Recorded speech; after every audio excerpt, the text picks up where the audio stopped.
या देवी सर्वभूतेषु माँ दुर्गारूपेण संस्थिता नमस्तस्यै नमस्तस्यै नमस्तस्यै नमो नमः। जय श्री कृष्णा, राधे राधे, जय माता दी। आज जानकारी लेके आए हैं दीपक में फूल का महत्व। बहुत सारे लोग ऐसे हैं जिनके दीपक में फूल बनता है। बहुत सारे व्यक्ति ऐसे भी होंगे जिनके दीपक में पहले फूल नहीं बनता था और अब बनना शुरू हो गया है। और बहुत सारे व्यक्ति ऐसे भी हैं जिनके दीपक में फूल नहीं बनता है। तो दीपक में फूल बनना, इससे पहले आपने वीडियो में देखा होगा कि दीपक में फूल अगर बनता है तो हमें ये संकेत मिलता है कि हमारे इष्ट देव, हमारे जो आराध्य हैं या हम जिनकी पूजा करते हैं, उन तक हमारी प्रार्थना या पूजा हमारी पहुंच रही है और भगवान हमारी पूजा स्वीकार कर रहे हैं। बहुत सारे व्यक्ति ऐसे हैं जिनके दीपक में फूल नहीं बनता है, तो इसका अर्थ यह नहीं होता है कि भगवान आपकी पूजा से प्रसन्न नहीं है या भगवान तक आपकी पूजा नहीं पहुंच रही है। लेकिन हाँ, आप इतना अंतर अवश्य लगा सकते हैं कि जिन व्यक्तियों के दीपक में फूल बन रहा है तो कहीं ना कहीं उनकी आस्था, उनका विश्वास उस स्तर तक पहुंच गया है कि उनको भगवान स्वयं संकेत देने लगे हैं। यह एक आस्था का विषय है, यह एक विश्वास का विषय है। अगर आप विश्वास करते हैं तो सब कुछ है, विश्वास नहीं करते हैं तो कहीं कुछ भी नहीं है। भगवान हमारे विश्वास में होते हैं। हमारा विश्वास जितना अधिक होगा, भगवान पे हमारा विश्वास जितना अधिक होगा, उतना ही हमें भगवान की अनुभूति होगी। और हमारा विश्वास जब नहीं रहेगा तो हमें ना कोई अनुभूतियाँ होती हैं, ना कोई सूक्ष्म शक्ति हमारे साथ रहती है। क्योंकि जो सूक्ष्म शक्ति है वो एक सेकंड में आपका मन पढ़ लेती है। एक सेकंड में कि आपके अंदर भावना क्या है, आप ऊपरी मन से पूजा कर रहे हैं या आप अंतःकरण से पूजा कर रहे हैं या आप पूरा अंतर ध्यान से पूजा कर रहे हैं। तो आज जानेंगे दीपक में फूल का महत्व क्या होता है। तो देखिए, जब आप निरंतर पूजा करते रहते हैं, लगातार भगवान के लिए दीप जलाते हैं, धूप जलाते हैं, उनको प्रसन्न करने की आप बहुत सारे प्रयास करते हैं और आपके दीपक में फूल बनने लगता है, तो इसका अर्थ यह हो जाता है कि आपकी जो आध्यात्मिक उन्नति हो रही है, आपकी आध्यात्मिक उन्नति हो रही है और आप अध्यात्म के क्षेत्र में एक इन्वेस्टमेंट कर रहे हैं, एक फिक्स डिपॉजिट जैसा कर रहे हैं, जिसका लाभ आपको आगे निरंतर मिलता रहेगा।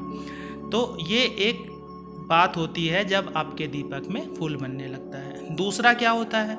दूसरा, जब आपके दीपक में फूल बनता है तो आप ये समझ लीजिए कि आपकी पूजा का स्तर इतना अधिक हो गया है, या आप इतना मन से पूजा कर रहे थे या पूजा करते करते आपका स्तर इतना अधिक हो गया है कि भगवान स्वयं आपको संकेत देने लगे हैं। तीसरा क्या होता है? इससे आपकी आध्यात्मिक जो ऊर्जा होती है उसमें बहुत ज़्यादा बढ़ोतरी होती है। आपका तपोबल बढ़ने लगता है जब आप लगातार पूजा करते हैं, बहुत दिन से पूजा करते आ रहे हैं। एक साधारण पूजा से हट के आप थोड़ा अधिक पूजा करते हैं, ध्यान भी लगाते हैं, भगवान को समय देते हैं पूजा करने में, तो आपका तपोबल भी धीरे धीरे बढ़ने लगता है। आपकी आध्यात्मिक शक्ति है वो बढ़ने लगती है और आपको ये संकेत मिलने लगता है कि, और संकेत तो मिलता ही मिलता है दीपक में फूल बन के, साथ साथ आपको अनुभूति होने लगती है। अनुभूतियाँ होने लगती हैं। जैसे आप पूजा करते हैं, मंत्रों का जप करते हैं, तो जप करते करते आपके रोए खड़े हो जाना या इस तरह से आपको एक अनुभूति जैसी होती है, जैसे बहुत अच्छी सुगंध आने लगे आपको, जबकि वहाँ पे कोई परफ्यूम नहीं है, कोई धूप नहीं जल रही, लेकिन आपको सुगंध आने लगे मंत्र जाप करते करते या भगवान का ध्यान करते करते, पूजा करते करते। तो ये एक संकेत होता है कि आपकी जो आध्यात्मिक उन्नति हो चुकी है और आपका तपोबल बहुत ज़्यादा बढ़ चुका है। अब जैसे बल्ब आता है, पहले आपने सुने होंगे 0 वाट के बल्ब आते थे, 10 वाट के, 20 वाट के, 100 वाट के भी बल्ब आते हैं। तो जहाँ पे 100 वाट का पावर रहता है, 240 वोल्ट का पावर रहता है, वहाँ पे 0 वाट का बल्ब लगा देंगे तो वो उतना पावर नहीं ले पाएगा। या 220 वोल्ट की जहाँ सप्लाई होती है वहाँ 11,000 वोल्ट की सप्लाई दे देंगे तो वो सारी चीज़ें जल जाएंगी। वैसे ही हमारा शरीर में जो आध्यात्मिक ऊर्जा होती है वो भी इसी तरह से होती है। कोई भी शक्ति एकदम से क्यों आपको नहीं मिलती है? आप भी सोचेंगे कि मैं भगवान की इतनी पूजा करता हूँ, सब कुछ करता हूँ और कोई शक्ति मुझे नहीं मिलती है, कोई मुझे दिखाई नहीं पड़ता है और कुछ अनुभूतियाँ नहीं होती हैं। तो उसका अर्थ ये होता है कि अभी आप उस लायक बने ही नहीं हैं कि वो शक्तियाँ आपको दिख सकें।